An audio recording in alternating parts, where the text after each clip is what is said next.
नाज़रीन अस्सलाम वालेकुम, आपकी खिदमत में एक नई वीडियो के साथ आपका मेज़बान हाज़िर है। नाज़रीन, गरीदा फरूकी जो सहाफ़त कर रही है, लेकिन सहाफ़त नहीं, ये मुसलसल एक पार्टी की तरफदारी कर रही है और दूसरी जानब ये हर प्रोग्राम में इमरान खान को टारगेट करती है और उसकी पार्टी को बुरा भला कहती है। लेकिन आज के प्रोग्राम में तो इसने अखीर ही कर दी। पहले तो बड़े तहम्मुल के साथ अतर काज़मी ने इसकी सारी बातें सुनी कि एक दफ़ा दिल की भड़ास सारी निकाल लो, लेकिन जब अतर काज़मी ने इसको किया ना दिखाया तो इसको मिर्चें लगी। नाज़रीन, वीडियो मुलाज़ा फरमाएं, फिर इस पर मुकम्मल तफसील आपके सामने रखते हैं। हम तो माफी अपने बाप से भी नहीं मांगते, लेकिन आपको पता है कि हमारे यहाँ हमारे कल्चर में आखिरकार बाप से माफी मांगनी पड़ती है। पाकिस्तान तहरीक इंसाफ बिल्कुल भी most popular party on ground नहीं है। और में जो नून लीग के साथ हुआ वो भी माजी भी उसका गवाह है और मुस्तकबिल भी उसकी गवाहियां देता रहेगा कि कैसे हुआ कि मरियम बीबी जो है आज 24,000 वोट लेके 9 करोड़ के सूबे के ऊपर वो वज़ीर आला बनी हुई है। तहरीक इंसाफ जो कर रही है, इससे उनके जो बयानात हैं, उनका जो रिएक्शन है DGSPR के प्रेस कॉन्फ्रेंस के बाद, ये काफी जारहाना है। क्या मजीद तसादुम बढ़ेगा? हमें ये देखना एनालाइज करना पड़ेगा इन ऑल ट्रूथफुलनेस कि पिछले एक साल में वैसे तो गुज़श्ता 2-2.5 साल का अरसा है, लेकिन चले फिर भी in the past 1 year from the 9th May 2023 to 9th May 2024 क्या पाकिस्तान तहरीक इंसाफ को अपनी जारहाना सियासत का कोई फायदा हुआ है?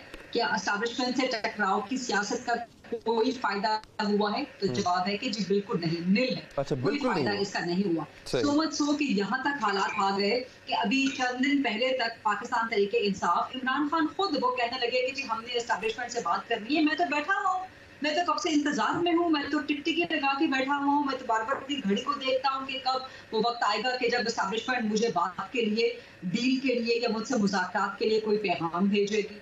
तो ये गुज़श्ता एक साल के दौरान पाकिस्तान तहरीक इंसाफ का जितना जारहाना बयानिया या जितना भी वो एक बयानिया बना ले कि हमने सबसे ज्यादा वोट ले लिए, जो मैं पहले से कहती रही हूँ कि सबसे ज्यादा वोट पाकिस्तान तहरीक इंसाफ के उस एतबार से नहीं है, लेकिन जो कि फिलहाल ये आपका टॉपिक नहीं है, तो गुज़श्ता एक साल में कम से कम 9 मई से 9 मई तक पाकिस्तान तहरीक इंसाफ को जारहाना सियासत का कोई फायदा नहीं हुआ। और उसका मैंने आपको एक लुबे-लुबाब बता दिया। लेकिन ग़रीदा साहिबा, वो जो इनकी पॉपुलैरिटी में इजाफा हुआ, फिर जो इनको जो इलेक्शन डे पे 8 फरवरी कह लें या 9 फरवरी, दोनों में से कोई एक इलेक्शन डे अगर हम मान लें, तो उस वक्त जो इनको ये फायदा हुआ कि largest number of seats single party यही थी जिन्होंने जीती, क्या उस फायदे को आप फायदा नहीं समझेंगी? नहीं, मैं यहाँ पे जरा रेक्टिफाई करना चाहूंगी। एक तो मेरे नजदीक पाकिस्तान तहरीक इंसाफ बिल्कुल भी most popular party on ground नहीं है। हकीकत क्या है वो आपके सामने रख देते हैं। पाकिस्तान की आबादी कितनी है? 24-25 करोड़। जी। उसमें से कितने रजिस्टर्ड वोटर्स हैं? 12 करोड़ रजिस्टर्ड वोटर्स हैं। वो 12 के 12 भी वोट नहीं इस्तेमाल करते, उसका half of that proportion 6 crore वो अपना हक इस्तेमाल करता है वोटिंग का। क्या वो 6 करोड़ सारे के सारे पाकिस्तान तहरीक इंसाफ को पड़ गए? नहीं, ऐसा भी नहीं हुआ। 1.5 करोड़ 1 करोड़ 50 लाख 60 लाख इतना वोट पड़ा है पाकिस्तान तहरीक इंसाफ को, और बाकी पॉलिटिकल पार्टीज को भी तो वोट पड़ा है। आप उसको निगेट नहीं कर सकते। तो आप ये नहीं कह सकते 25 करोड़ की आबादी में से अगर 1.5 करोड़ का वोट पड़ा है तो आप ये कह रहे हैं कि सबसे पॉपुलर जमात है। ये नहीं, मैं कह रहा हूँ कि वो पॉपुलर इन अ सेंस कि बाकियों को तो मिल गया ना, स्प्लिट हो गया वोट बाकियों में, लेकिन सिंगल पार्टी वोट इनका तो देखा जाए नंबर्स के हिसाब से तो ज्यादा है। सिंगल पार्टी वोट क्या है?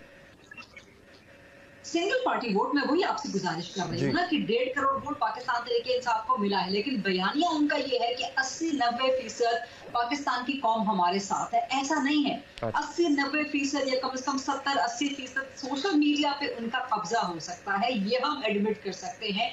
उसमें भी उनका कोई बहुत बड़ा कारनामा नहीं है। उनके जो सियासी मुखालिफिन है उनकी नाअहली है, उनकी नाकामी है कि वो अपनी सोशल मीडिया प्रेजेंस उतनी मजबूत नहीं कर पाते। सो ये पाकिस्तान तहरीक इंसाफ का कोई बहुत बड़ा कारनामा नहीं है, लेकिन उनका हासिल वसूल क्या हुआ है?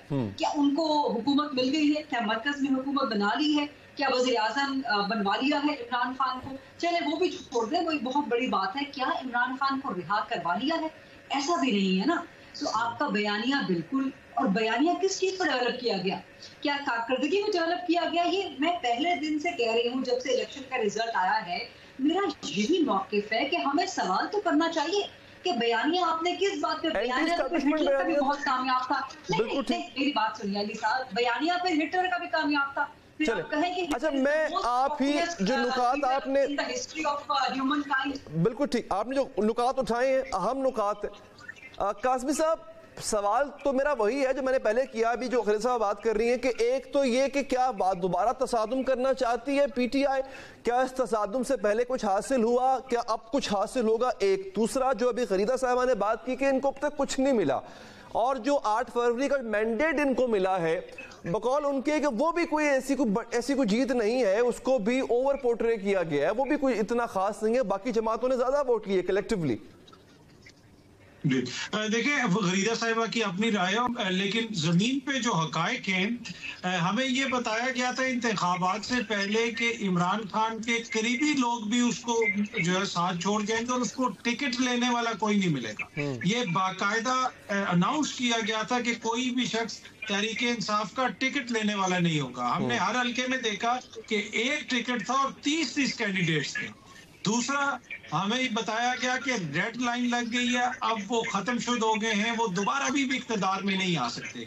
वो तो आप देखें जमीनी हकायक ये हैं कि उनके पास कोई इंतखाबी निशान नहीं था, लेकिन वो 2/3 अक्सरियत से खैबर पख्तूनख्वा में हुकूमत में आ चुके हैं। रेड लाइन तो उन्होंने मिटा दी है, उनको 2/3 अक्सरियत से एक सूबे की हुकूमत मिल चुकी है। वफाक के अंदर सबसे ज्यादा वोट उनको पड़ा, सबसे ज्यादा वोट उस सूरत में पड़ा कि जब लाहौर में पाकिस्तान तहरीक इंसाफ के 31 सिंबल थे, 31 सिंबल।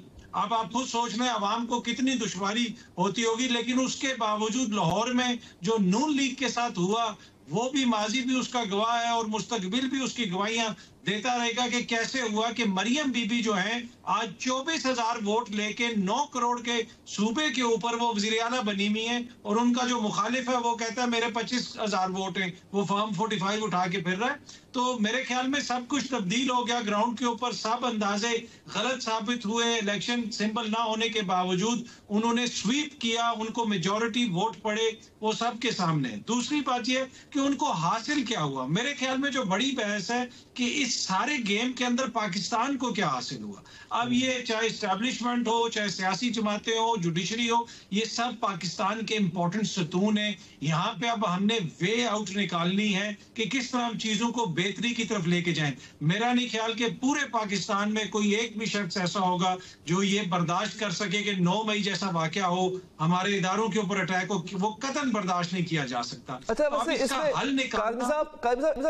एक सवाल मेरा ये भी जवाब दे, क्या हुकूमत का अब देखिए ना फायदे की इंटरप्रिटेशन भी तो करनी है ना हमने, कि फायदा कहेंगे किसको हम। जी। हुकूमत का मरकज में हुकूमत में आ जाना आपका ये फायदा है या फिर वो फायदा है जिसको खुद पीटीआई कह रही है कि कल हमारी पॉपुलैरिटी का ग्राफ कहां था और आज कहां है। अब ये डिपेंड करता है कि इसको कौन फायदा समझता है। इसमें देखें, एक कहा जाता है कि वो पॉपुलर कोई बयानियां बना रहे हैं, नहीं, Imran Khan is not the issue any more, trust me, ये मैं आपको 3 महीने से कह रहा हूं। इमरान खान का बयानिया नहीं है, इमरान खान पब्लिक के बयानिए को राइड कर रहे हैं। अब इस वक्त बयानिया अवाम का है, इमरान खान उसको राइड कर रहे हैं, और ये दीगर जमातों को भी इस चीज का एहसास है। और इसीलिए मियां जावेद लतीफ साहब कहते हैं कि अगर आप गद्दार नहीं कहें, आप ये ना कहें, तो मियां नवाज शरीफ वो बातें करेंगे कि जनाब आप देखेंगे। तो वो क्यों बार बार उस तरह की बात करते हैं? इसलिए कि उनको पता है कि अवाम का बयानिया क्या है। तो मसला वही है जिस तरह मैं पहले भी अर्ज कर रहा था कि इन्होंने मिल बैठ के एक हल निकालना है। कतन ये पाकिस्तान के मुफाद में नहीं है कि कॉन्स्टेंटली हम इस हैजानी कैफियत में रहें, और हल जो है वो आईने पाकिस्तान। लेकिन यही सवाल है ना काज़मी साहब, यही मेरा सवाल है। खरीदा साहब, मैं आपकी तरफ सवाल लेके आता हूं कि इसका हल निकलेगा अफहाम तफहीम से। तहरीक इंसाफ के असद कैसर कहते हैं कि माफी तो हम कभी अपने बाप से नहीं मांगते। जो आज लतीफ खोसा साहब ने गुफ्तगू की है एक जगह पे तकरीब के दौरान, वो मैं सुनवा भी नहीं सकता, इतनी सख्त है। तो हल निकालने की तरफ तो तहरीक इंसाफ भी आमादा नजर नहीं आ रही, वो भी लड़ाई करना चाह रही है। इसका एंड कहां पर है? नहीं, औलाद ऐसी कहती है कि हम तो माफी अपने बाप से भी नहीं मांगते, लेकिन आपको पता है कि हमारे यहाँ हमारे कल्चर में आखिरकार बाप से माफी मांगनी पड़ती है। बच्चे इसी किस्म के होते हैं, खुद सर हो जाते हैं और बड़े खुद गर्ज भी हो जाते हैं, बड़े एरोगेंट हो जाते हैं। उनको लगता है कि वही सब कुछ है, लेकिन अल्टीमेटली हमेशा पाकिस्तान की तारीख इस बात की गवाह है कि यहाँ पे where does the power lie? अच्छा, आप ऐसे मानती हैं कि इन सियासतदानों का कोई बाप है, या आप बिलीव करती हैं इस पे? ये तो इमरान खान खुद कह चुके हैं ना। ये तो सवाल आप इमरान खान से करें, ये तो पाकिस्तान तरीके इंसाफ से करें। वो खुद कह चुके हैं कि जनरल बाजवा को उन्होंने कौम का बाप डिक्लेयर नहीं किया था, क्या एस्टैब्लिशमेंट को उन्होंने कौम का बाप डिक्लेयर नहीं किया था। यही पाकिस्तान तरीके इंसाफ थी ना। यही लोग थे जो उस वक्त डिफेंड करते थे, उस वक्त कहते थे कि जी हाँ आज की एस्टैब्लिशमेंट हमारी बाप है, और कल को कौन जाने कि ये किसको अपना बाप बना लें। कल दोबारा से एस्टैब्लिशमेंट को अपना बाप बना लें, फिर आप क्या करेंगे, फिर ये उसकी भी तौजीहात पेश करेंगे। लेकिन जहां तक 9 मई की मेरे नजदीक माफी ना हो सकती है, ना होनी चाहिए। नाजरीन, आपने वीडियो मुलादा फरमाइए। नाजरीन, इस वक्त तो अंधे को भी नजर आ रहा है कि ये हुकूमत किस तरह बनी है। इमरान खान को अवाम ने वोट दिया था, लेकिन उसके वोट को चोरी करके, उसका मैंडेट चुरा के इन लोगों ने हुकूमत बना ली। लेकिन वह औरत है गरीदा फरूकी जो सहाफत कर रही है, इसको कुछ भी नहीं नजर आ रहा। ये मुस्लिम लीग नवाज की तरफदारी में लगी रहती है और दूसरी जानब इमरान खान को टारगेट करती रहती है। इस औरत को कुछ भी नहीं नजर आ रहा, बाकी पूरी दुनिया को नजर आ रहा है कि इमरान खान के साथ ज्यादती पे ज्यादती हो रही है और उसको गलत केसेस में सजा सुनाई गई है, लेकिन इस औरत को कुछ भी नजर नहीं आ रहा। नाज़रीन, आपने वीडियो मुलाजा फरमाइए। इस वीडियो के बारे में आपकी क्या राय है? वीडियो के कमेंट सेक्शन में अपनी कीमती राय लाजमी दीजिए और अगली वीडियो तक अपने मेजबान को दीजिए इजाजत। अल्लाह हाफिज।